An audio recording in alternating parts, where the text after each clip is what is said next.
इस मूवी के शुरू होते ही हम वेस्ट वर्जीनिया के एक सैनिटोरियम को देखते हैं जहां काफ़ी सारे डिफॉर्म लोगों को रखा था। ये सारे डिफॉर्म लोग इंक्रीडियम या बर्थ डिफेक्ट की वजह से डिफॉर्म बने थे। तब हम देखते हैं कि यहाँ का इंचार्ज डॉक्टर ब्रेंडन डॉक्टर यन को यहाँ के पेशेंट के बारे में बता रहा था। तभी अचानक एक पेशेंट डॉक्टर एन को पकड़ लेता है, लेकिन किसी तरह वो खुद को उससे छुड़ाकर आगे बढ़ती है। लेकिन तब तक वो पेशेंट उसके बालों से एक हेयर पिन निकाल चुका था।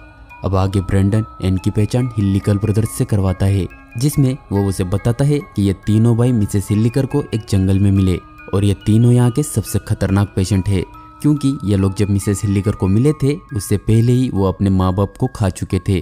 और इतना ही नहीं, भूख की वजह से इनमें से एक अपनी 2 उंगलियां खा चुका था, इसलिए इसका नाम 3 फिंगर रखा गया था। दूसरे ने अपनी आँख निकल कर खा ली थी, जिसकी वजह से इसका नाम 1 आई रखा गया। और तीसरा अपने दांतों को दीवार से रगड़ता था, जिसकी वजह से उसे सॉटूथ नाम मिला। अब डॉक्टर ब्रेंडन बताता है कि इससे पहले कई बार इन तीनों ने यहाँ के पेशेंट पर जानलेवा हमला किया है। ये सब सुनकर डॉक्टर एन पूछती है कि ये तीनों इतना ज़्यादा दर्द कैसे सह लेते हैं, जिस पर ब्रेंडन बोलता है कि इन्हें दर्द महसूस ही नहीं होता। ये बोलकर वो वहाँ से निकल जाते हैं। अब आगे हम देखते हैं कि जिस पेशेंट ने डॉक्टर एन की हेयर पिन निकाली थी वो उस पिन से लॉकअप का ताला खोलने की कोशिश करता है, लेकिन काफ़ी कोशिशों के बाद भी वो उस लॉक को खोल नहीं पाता। तब वो तीनों भाई उससे वो पिन मांग लेते हैं, जिस पर वो पेशेंट भी उन्हें वो पिन दे देता है। अब उन तीनों में से 3 फिंगर वो पिन लेकर ताला खोलने की कोशिश करता है और कुछ ही देर बाद वो तीनों भाई लॉकअप से बाहर आ जाते हैं। और उनकी नज़र सिक्योरिटी गार्ड पर पड़ते ही वो लोग उस पर झपट कर उसे मार देते हैं और उसका मांस खाना शुरू कर देते हैं। जिसके बाद वो तीनों सिक्योरिटी रूम में जाकर सारे डिफॉर्म पेशेंट्स को अनलॉक कर देते हैं, जिससे सारे सैनिटोरियम पर उन डिफॉर्म लोगों का कब्जा हो जाता है। अब वो तीनों डॉक्टर यान के पास जाकर उसे पकड़ लेते हैं और उसे एक बेड पर लिटाकर काफ़ी बेरहमी से इलेक्ट्रिक शॉक देने लगती है, जिससे डॉक्टर यान तड़पने लगती है और उसे तड़पता देखकर वो लोग और ज़्यादा वोल्टेज बढ़ाते हैं, जिससे डॉक्टर यान का दिमाग पककर उसकी मौत हो जाती है।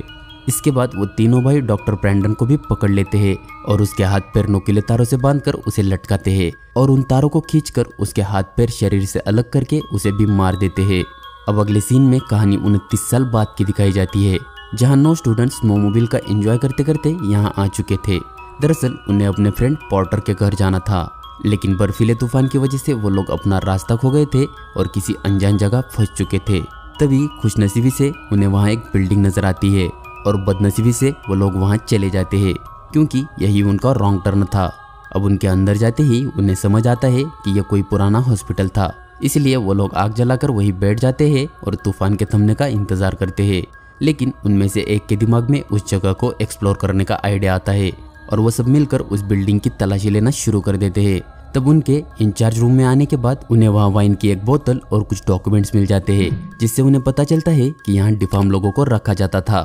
अब अगली सीन में हम देखते हैं कि हिल्लिकल ब्रदर्स किसी को लेकर सैनिटोरियम में जा रहे हैं और इधर उन लोगों में से 3 लोग रात गुजारने के लिए बेड की तलाश कर रहे थे।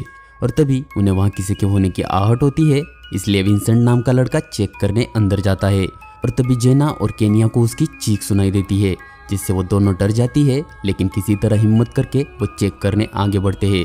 तभी अचानक विंसेंट उनके सामने आकर उन्हें डरा देता है, जिससे वो दोनों उस पर नाराज होकर वहाँ से निकल जाती है। लेकिन तभी हम देखते हैं कि वो नाई छुपकर उन्हें देख रहा था। अब विंसेंट अकेला ही था और वो वहाँ जनरेटर ढूंढ रहा था। तब उसे जनरेटर मिल जाता है और वो उसे ऑन कर देता है। इधर सारे स्टूडेंट्स लाइट आने की वजह से खुश हो जाते हैं और पूरे सैनिटोरियम में मस्ती करने लगते हैं, लेकिन उन्हें जरा भी भनक नहीं थी कि कोई छिपकर उन पर नजर रख रहा था। मस्ती करते करते वो लोग ऑडिटोरियम में पहुंच जाते हैं, जहां उन्हें एक फिल्म रोल मिलती है और डैनियल नाम का लड़का उसे प्रोजेक्टर में डालकर प्ले कर देता है, जिस पर वो सभी देखते हैं कि हिल्लिकल ब्रदर्स पर काफ़ी ब्रूटल ट्रीटमेंट किया जाता था।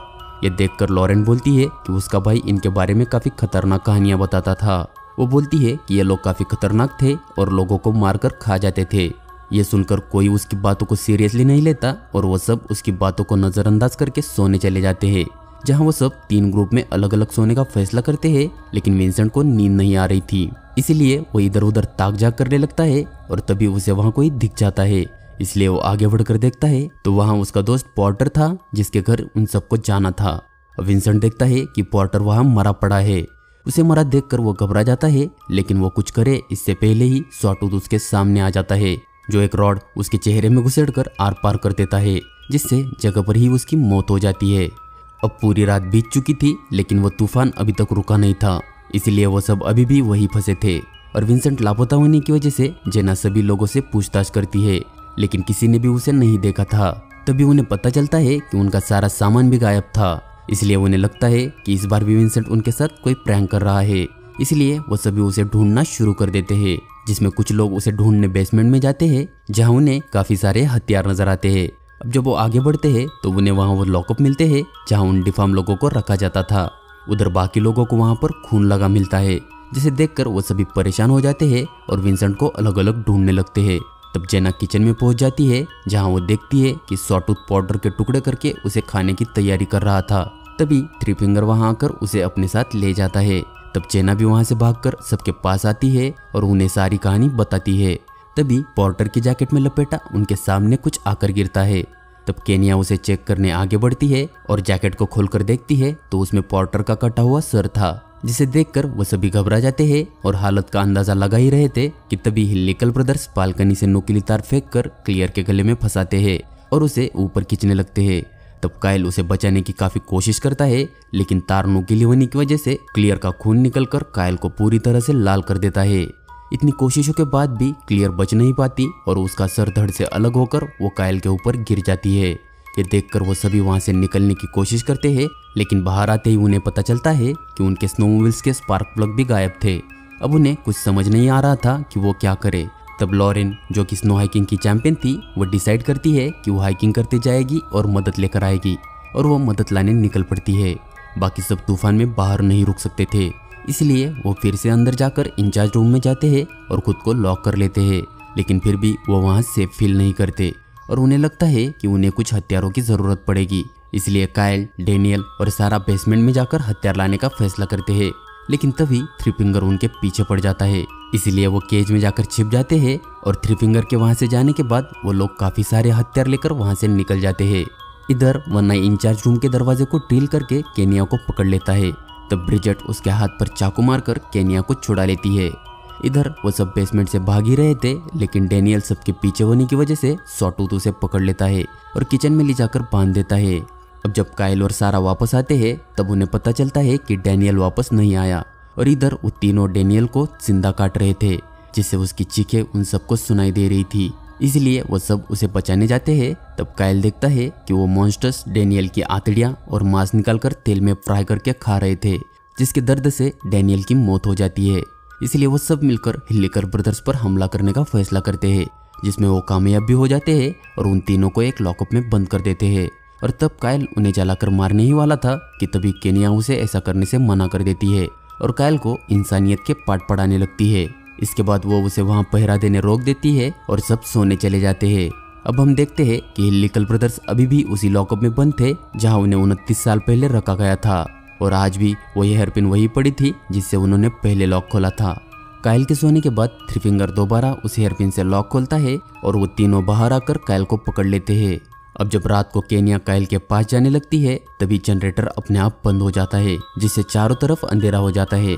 तब वो देखती है कि ना तो वहाँ काइल था ना ही हिल्लिकल ब्रदर्स, इसीलिए वो वापस इंचार्ज रूम में आकर सबको सारी बात बताती है। तभी दरवाजे पर कोई आ जाता है, इसलिए वो सब डर कर उसे चाकू से मार देते हैं। जिसके बाद वो लोग बॉडी से मास्क हटाकर देखते हैं कि वो और कोई नहीं बल्कि काइल था, जिसके उन दरिंदों ने जबान काट दी थी। इसलिए वो उन्हें कुछ बोल नहीं पाया और मारा गया। उसे मारा देखकर वो सभी रो रहे थे। तभी हिल्लिकल ब्रदर्स उनके पास आने लगते हैं, इसलिए वो सब भागने लगते हैं और भागकर उस रूम में जाते हैं जहाँ उनका सारा सामान रखा था। वो सब अपनी जैकेट पहनकर खिड़की से बाहर जाने का फैसला करते हैं, लेकिन वो एक सैनिटोरियम होने की वजह से सारी खिड़कियां लॉक थी। लेकिन लकीली उन्हें एक टूटी हुई खिड़की मिलती है जो लॉक नहीं थी, लेकिन उसके पीछे काफी सारी बर्फ जम गई थी। तब सारा उस बर्फ को हटाने में लग जाती है और तभी वो तीनों भाई वहां पहुंचकर दरवाजा तोड़ने लगते हैं। इधर सारा बर्फ हटाकर रास्ता बनाने में कामयाब हो जाती है और वो सब बारी बारी बाहर निकलने लगते हैं। लेकिन समय रहते जेना वहां से भाग नहीं पाती और सॉटूथ ड्रिल मशीन से जेना के अंदर एक बड़ा सा छेद कर देता है, जिससे जेना तुरंत मर जाती है। अब वो तीनों लड़कियां अपनी जान बचाकर वहां से भाग ही रही थी, तभी वो तीनों भाई उनकी स्नोमोबिल लेकर उनके पीछे पड़ जाते हैं।